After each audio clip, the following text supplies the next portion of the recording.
कालू जी, रानो तो साफ साफ जलती है हमारी तरक्की से। सोचिए तो सही, अगर हमारे आंगन में सच में हीरे का पेड़ उग गया तो हम सारे जंगल के राजा रानी बन जाएंगे।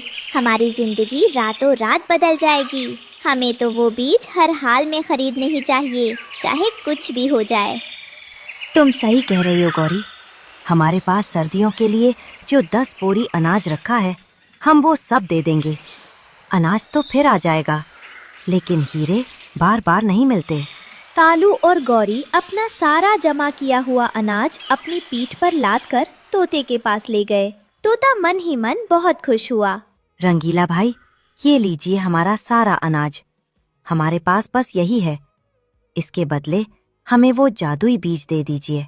वाह, बहुत बढ़िया सौदा है। ये लीजिए 5 जादुई बीज। इन्हें जमीन में गाड़ देना और रोज पानी देना। 1 महीने में हीरे लटकने लगेंगे। कालू और गौरी ने जंगल के एक कोने में उन बीजों को बहुत प्यार से बोया। वे बहुत खुश थे।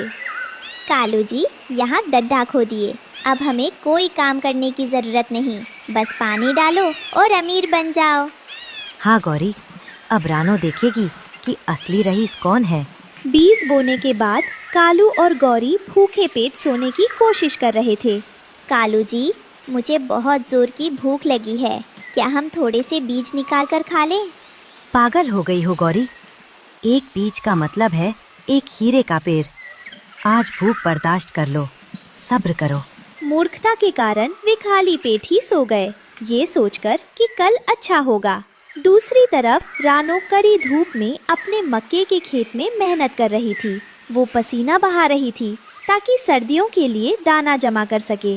मुझे पता है कि मेरा काम बहुत कठिन है और मुझे बहुत पसीना बहाना पड़ रहा है, लेकिन मैं ये भी जानती हूँ कि मेहनत का फल हमेशा मीठा होता है और ये कभी व्यर्थ नहीं जाता है। भले ही मेरे पास अभी हीरे नहीं है, लेकिन मुझे इस बात की तसल्ली है कि मेरी इस सच्ची मेहनत की वजह से मेरे बच्चों को कभी भूखा नहीं सोना पड़ेगा और हमारा पेट हमेशा भरा रहेगा।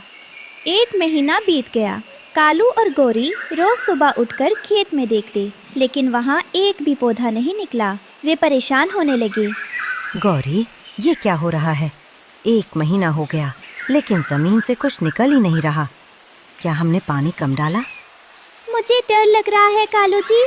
हमारे घर में खाने का एक दाना नहीं बचा है। सब उस तोते को दे दिया। अब हम क्या खाएंगे?